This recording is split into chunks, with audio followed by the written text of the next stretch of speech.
Oke, langsung aja kita mulai. Oke, sebelumnya terima kasih banget teman-teman yang udah hadir. Nah, kali ini aku dikasih kesempatan sama Mas Alfir di dunia coding buat ngasih materi tentang apa sih yang harus dipersiapin untuk ngebangun gitu kan.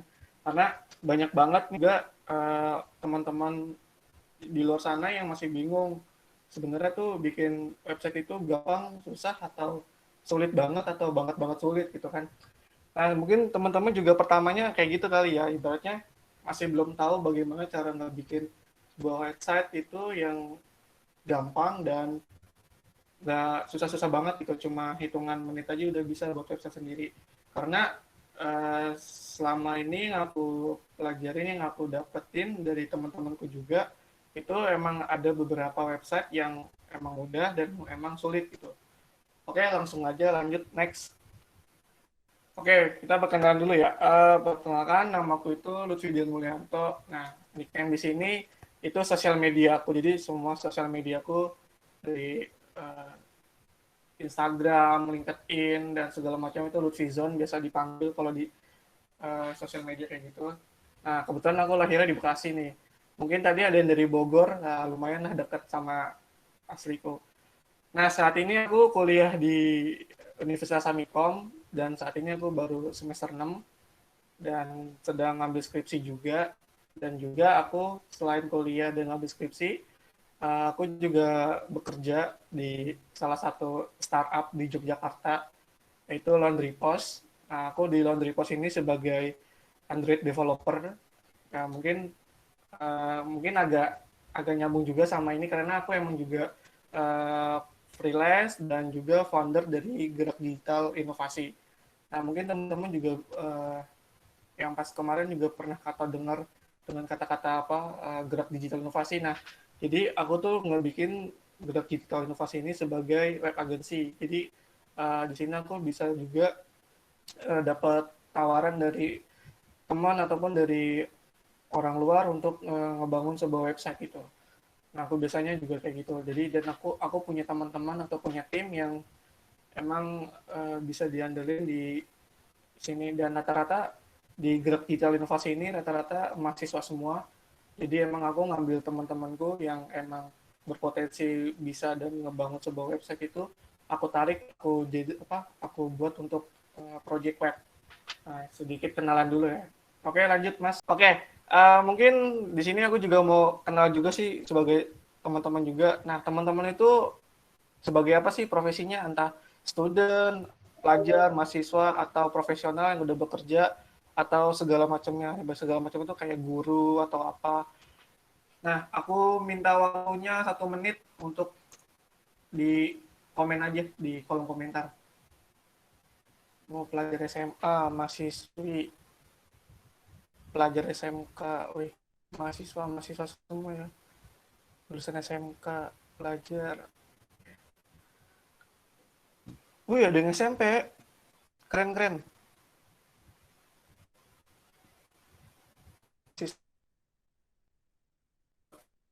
Baru lulus, aku kerja sebagai data analis.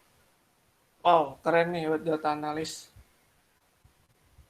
Mahasiswa, oke. Oke, mungkin di sini bisa dibilang rata-rata masih anak mahasiswa semua ya. Wih, ada yang dari Amikom juga.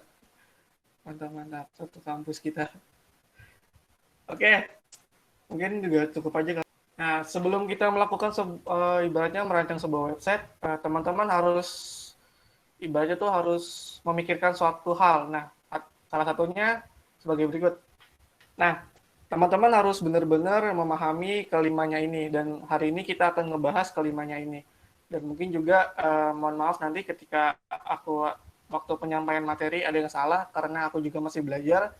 Nah, jadi di sini tuh aku pengennya tuh bukan cuma aku doang yang memberikan arahan atau memberikan materi, ataupun ibaratnya di sini kita sharing-sharing aja ya, nggak, karena aku juga pengen ibaratnya juga pengen tahu teman-teman mungkin ada yang dibaca, ada yang lebih paham ataupun gimana. Nah, di sini aku juga pengen terima banget kritikan ataupun saran dari teman-teman. Nanti setelah aku materi ini, setelah penyampaian materi ini kita bakal bisa juga diskusi bareng ataupun tanya jawab. Nah, sebelumnya ini tadi hari ini kita akan ngebahas 5 ini. Yang pertama itu cari idenya dulu. Next. Nah, dari beberapa website kategori yang sampai saat ini ada itu salah satunya ada website e-commerce yang mungkin teman-teman tahu ya, website e-commerce itu kayak Tokopedia, Bukalapak, dan segala macamnya itu buat e-commerce. Kemudian juga ada blog, terus website education. Nah, website education ini itu kayak Ruang Guru, Zenius, dan segala macamnya yang berbidang di edukasi. Nah, kemudian juga ada website news, contohnya itu kayak detik.com, terus Tribun News, dan masih banyak lagi ya yang ibaratnya yang menyampaikan tentang berita-berita gitu. Kemudian juga ada website community online. Nah, di website community online ini, kalau dulu sih ibaratnya tuh kayak Kaskus ya. Mungkin teman-teman yang dulu main Kaskus itu kan dulu kan cuma hanya komunitas doang ya, komunitas jual beli online di internet. Jadi sekarang malah malah jadi forum juga bisa, nah kayak gitu. Dan kemudian juga ada portofolio. Nah, portofolio ini merupakan salah satu website yang biasanya tuh untuk teman-teman developer itu ibaratnya apa ya, menunjukkan portofolionya dia udah pernah ngebuat website apa aja, terus kemudian dia udah uh, ikut di project apa aja gitu kan. Nah, biasanya ini portofolio ini tuh sangat diperluin ketika teman-teman itu apa ya, bisa dibilang lamar pekerjaan gitu. Karena emang pas aku dulu juga pernah bekerja dan melampirkan website yang pernah aku buat gitu kan. Nah, dari inilah teman-teman harus nyari idenya dulu nih, karena dalam ngebangun sebuah website itu nggak sembarangan gitu. Karena ketika kita ngebangun sebuah website itu kita harus punya idenya dulu. Kita pengen ngebuat apa sih, website tentang apa? Apakah kita ngebuat e-commerce atau kita buat hanya blog aja, ataupun kita juga bisa ngebuat hanya web edukasinya aja, berita aja, ataupun community online. Nah, biasanya nih dari keenam jenis kategori ini yang sering banyak banget dibikin ataupun yang mudah dibikin itu yang pertama itu blog. Nah, mungkin teman-teman juga bisa bikin website blog. Nah, caranya itu gampang banget teman-teman. Teman-teman bisa, kalau untuk yang gratisan teman-teman bisa menggunakan Blogspot ataupun WordPress. Nah, itu yang biasanya, dan di blog ini juga pun bisa dibikin sejenis tentang news, berita gitu kan, karena aku juga dulu seorang blogger gitu kan. Aku dulu juga sebelum ke dunia website ini aku juga dulu seorang blogger, jadi aku tuh punya blog dan aku belajar ngeblog dan ngebikin dari tampilan ini tampilan itu, karena aku dulu tuh belum tahu banget tentang teknologi apa aja sih yang ada di sebuah website itu. Nah, dari keenam ini teman-teman harus tahu dulu nih, ibaratnya teman-teman mau bikin apa, karena ketika kita udah mencari tahu sebuah ide yang apa, maksudnya sebuah website yang pengen kita bikin, nah nanti tuh teman-teman tuh bakal mudah banget buat nge-planning ke depannya gitu. Kalau teman-teman belum bisa, ibaratnya belum bisa patokin apa sih yang pengen aku buat gitu, nanti tuh teman-teman bakal bikin sendiri, dan itu teman-teman bakal ibaratnya nanti pas di tengah-tengah itu bakal stuck gitu kan, bakal bingung mau ngapain lagi. Nah, kemudian selanjutnya next. Nah, setelah udah tadi ID itu teman-teman harus nyari tahu tentang goals-nya. Nah, gitu. Setelah teman-teman udah dapat idenya, kemudian teman-teman mau ngapain sih setelah itu?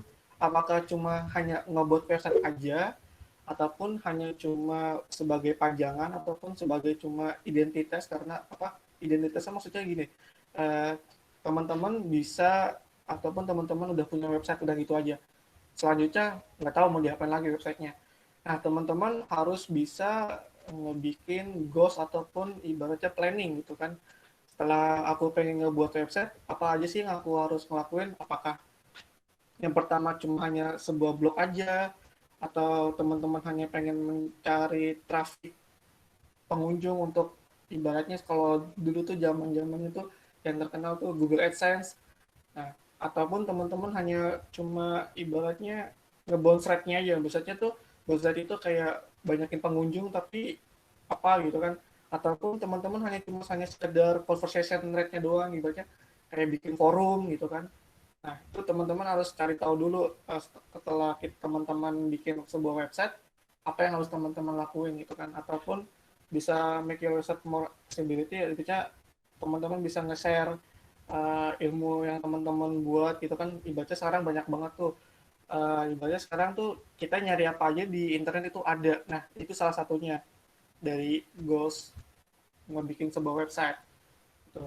Ini harus teman-teman harus benar-benar ibaratnya tuh eh, ngepahamin kelimanya ini gitu kan, karena setelah kita ngebuat website itu kita nggak cuma hanya ngebuat website, kita tuh ibaratnya kalau dalam dunia itu kita ngebikin sebuah rumah. Nah, setelah itu rumahnya mau diapain, apa cuma buat tempat tinggal sendiri, apa mau dibikin kos-kosan atau mau dikontrakin. Nah, itu teman-teman harus ke goal settingnya itu sih dari bikin sebuah website itu.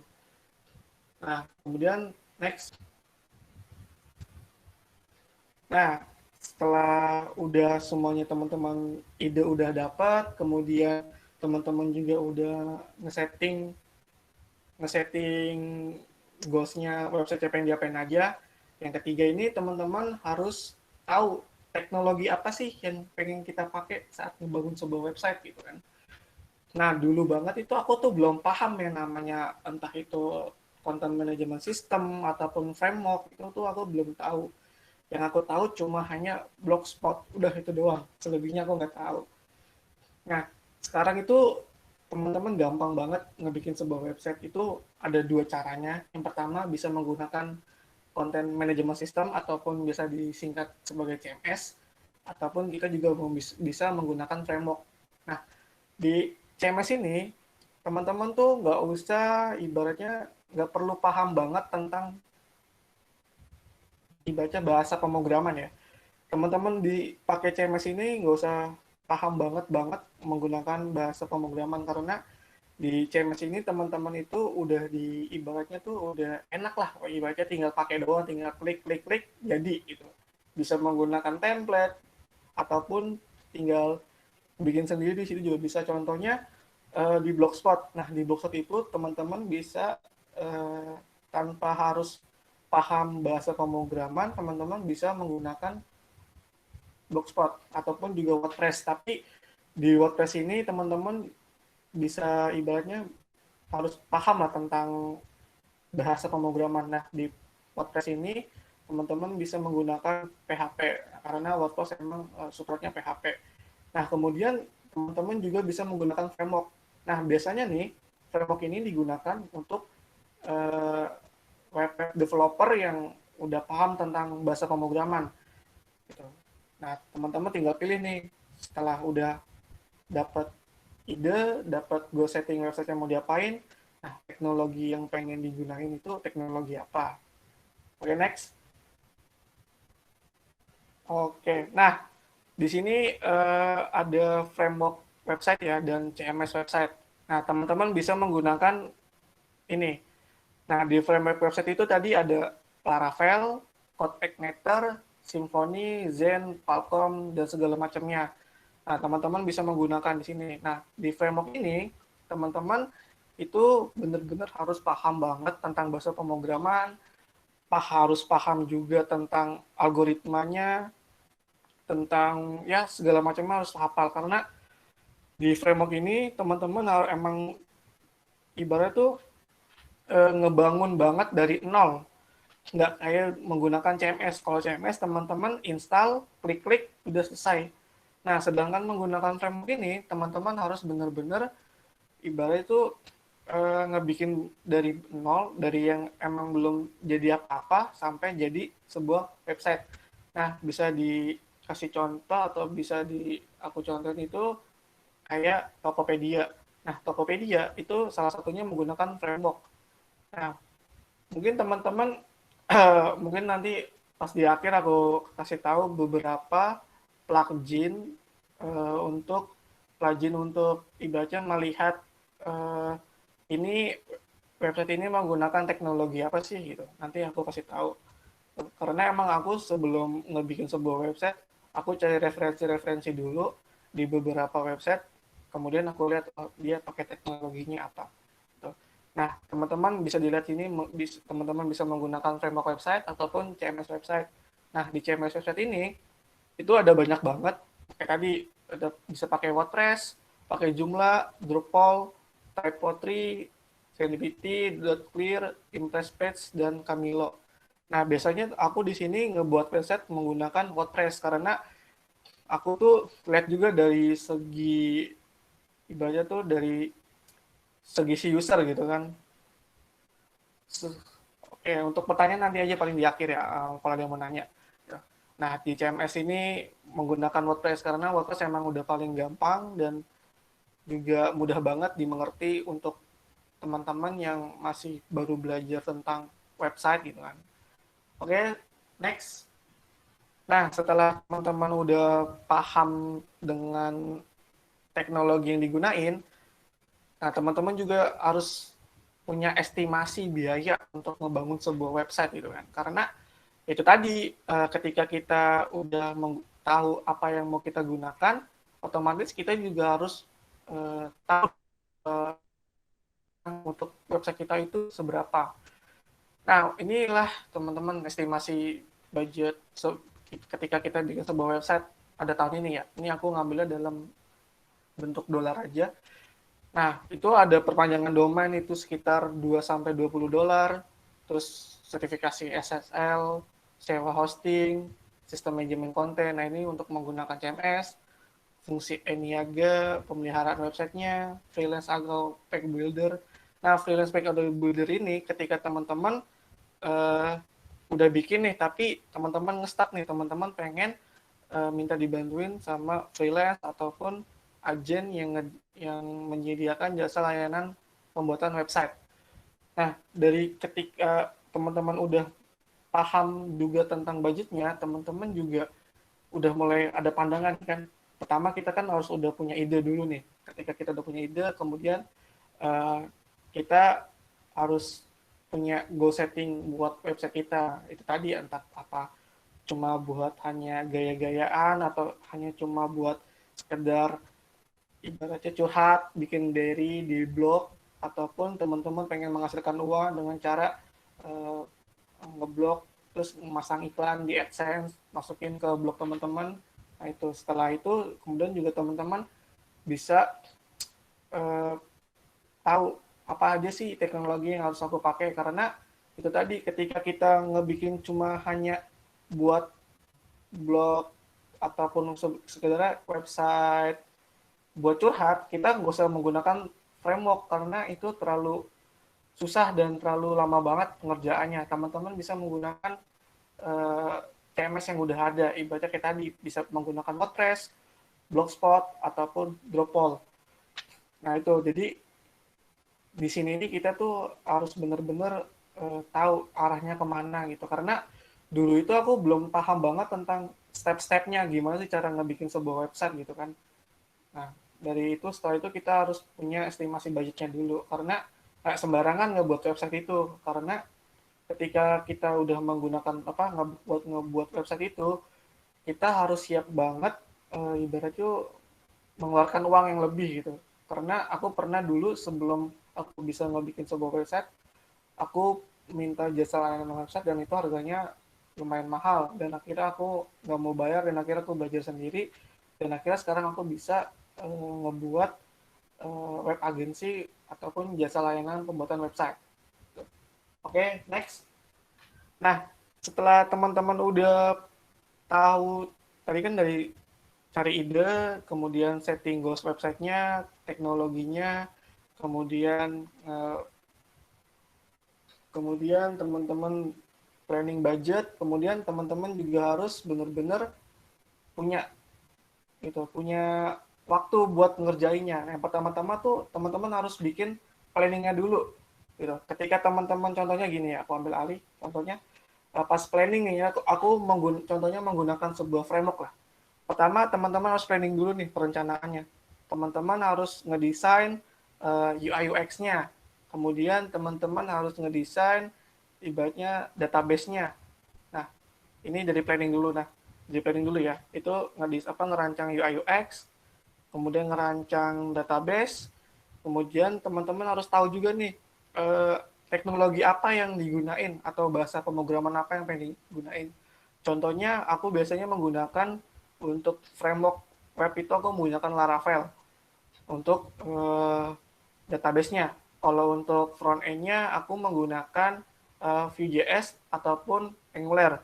Itu contoh. Nah, kemudian tadi desain tampilan muka itu yang di UI UX. Nah, kemudian waktu pengerjaannya itu berapa lama gitu. Waktu pengerjaan dalam nge-build sebuah website itu berapa lama.